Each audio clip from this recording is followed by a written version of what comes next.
Hello class 8.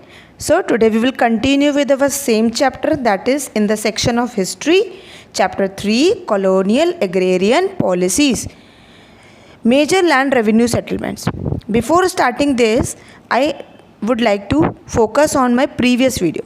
In my previous video I told you कि EEIC initiated various land revenue settlements.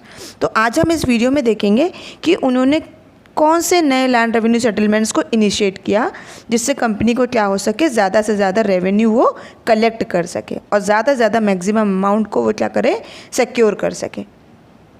The first reform introduce by the company came in the form of the इजारदारी system. जो सबसे पहला reform company ने introduce किया वो किसकी form में था, वो था आपका इजारदारी system. It was followed by 3 land revenue arrangements introduced in the latter half of the 18th century up to the 19th century. और इसके साथ साथ 3 land revenue और भी आपके क्या हो गए, इंट्रोड्यूस हो गए 18 से 19th century के बीच में. These were the permanent settlement, the Mahalwari settlement and the Riotwadi settlement. तो let us see first इजारदारी system. The first Governor General of the EEIC, Warren Hastings, realized that income from land revenue collection was not enough to meet company expenses. जो आपके first governor general थे EEIC के, इसको please underline कर लो, ये बहुत important है history में. वैरन हेस्टिंग्स जो थे, इनको रियलाइज़ हुआ कि जो इनकम अर्न हो रही है लैंड रेवेन्यू के से जो कलेक्शन आ रहा है वो इतना इनफ नहीं है जिससे कंपनी के एक्सपेंसेस को हम पूरा कर सकें.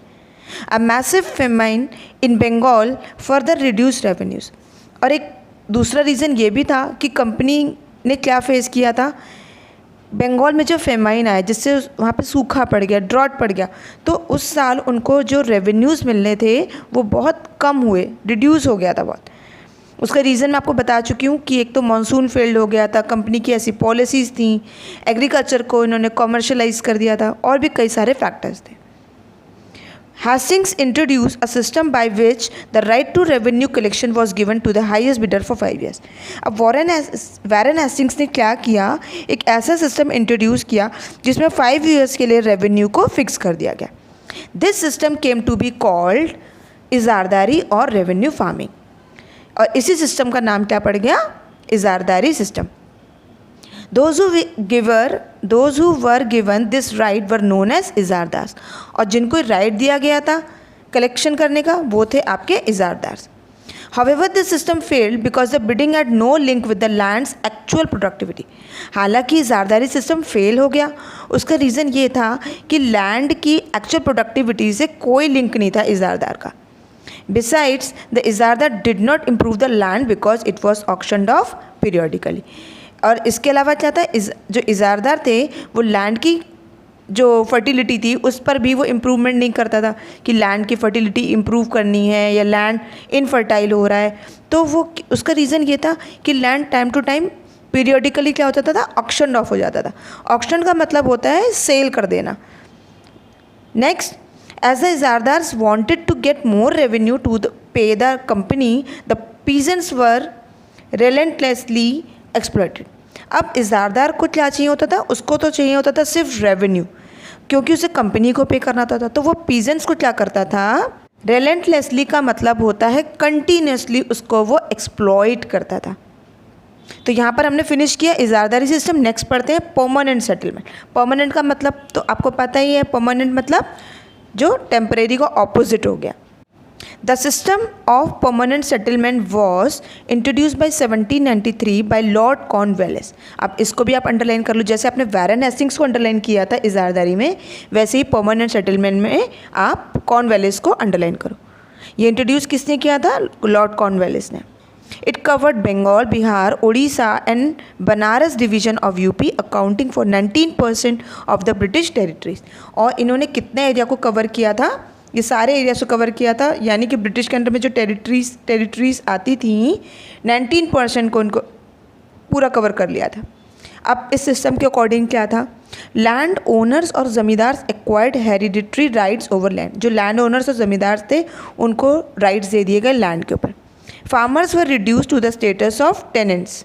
टेनेंट्स का मतलब क्या होता है? A person who pays money to the owner. तो यानी कि अब फार्मर्स को जो वो लैंड यूज़ करते थे उनको ओनर को यानी ज़मींदार को क्या देना पड़ेगा? उनको देना पड़ता था रेंट उसके ऊपर।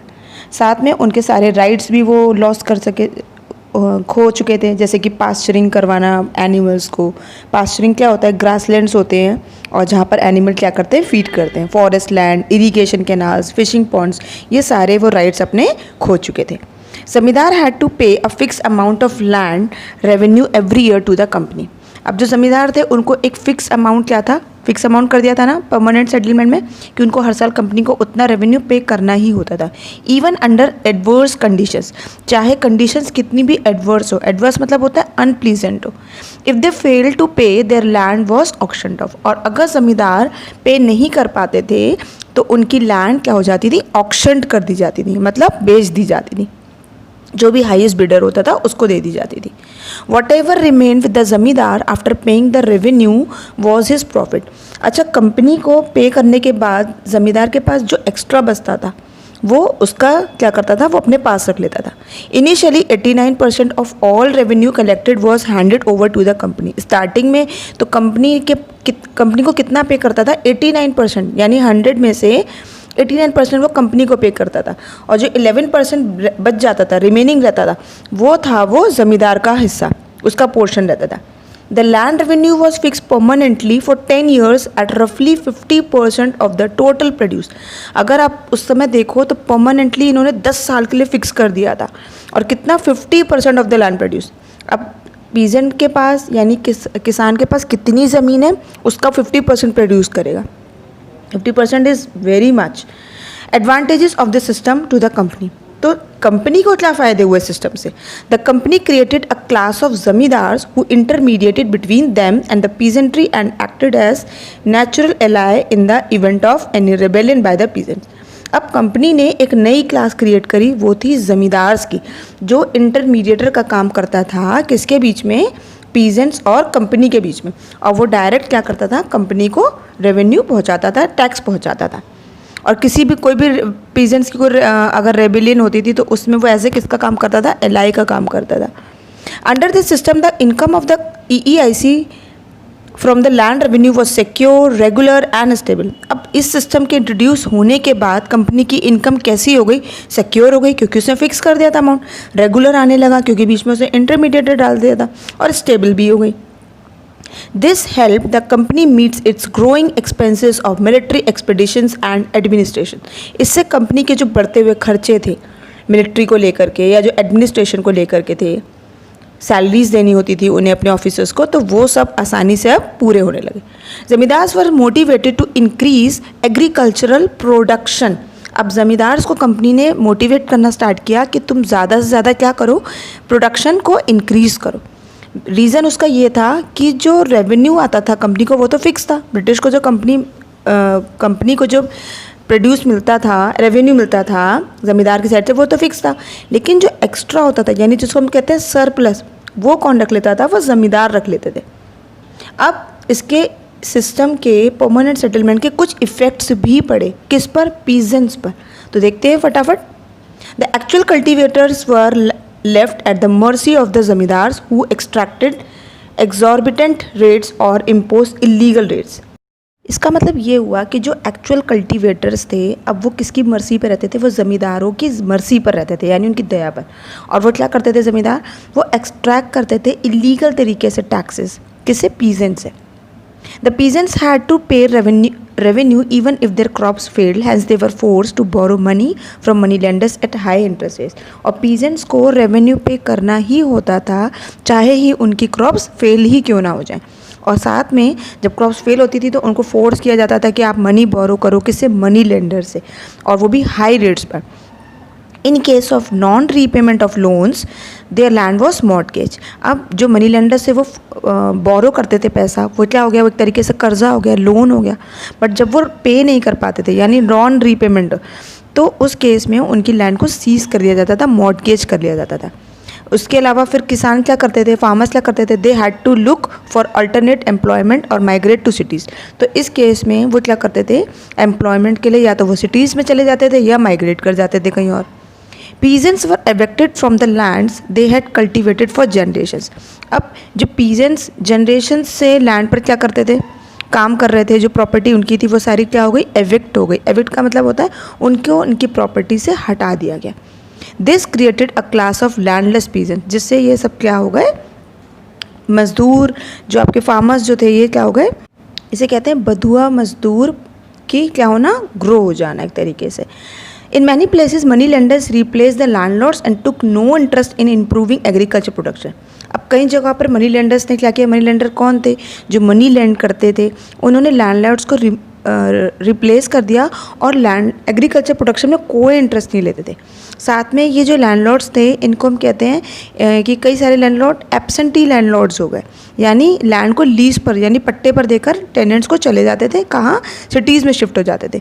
अब से एब्सेंटी लैंडलॉर्ड्स होते हैं landlords who lived in urban areas and not near the land which they own, मतलब अपना ही लैंड छोड़कर आप कहाँ चले गए, सिटीज़ में शिफ्ट हो गए। The settlement benefited the zamindars more than the company because the land revenue collected from the peasants went up as the areas under cultivated increased. अब ये जो सेटलमेंट आया था, पुमन सेटलमेंट, इसने कंपनी से ज़्यादा किसको बेनिफिट दिया, ज़मींदारों को बेनिफिट दिया, क्योंकि एक्स्ट्रा जो प्रोड्यूस होता था वो सारा कौन रख लेते थे, वो ज़मींदार्स रख लेते थे। However the amount they had to pay to the company continue to be the same, लेकिन जो कंपनी को अमाउंट पे करना होता था वो सेम ही रहा आपका, वो था आपका 89%। By early 19th century, many officials of the company were convinced that the system of revenue had to be changed. लेकिन 19th century के आते आते स्टार्ट होते हुए कंपनी के कई ऑफिशियल्स को ऐसा रियलाइज़ हुआ कि अब ये सिस्टम, ये जो रेवेन्यू का जो सिस्टम है कलेक्शन करने का, इसको चेंज करने की अब ज़रूरत आ गई है। In our next video, we will study Mahalwari system and ryotwari settlement. Thank you. That's all for the day. Keep revising. Keep watching my videos.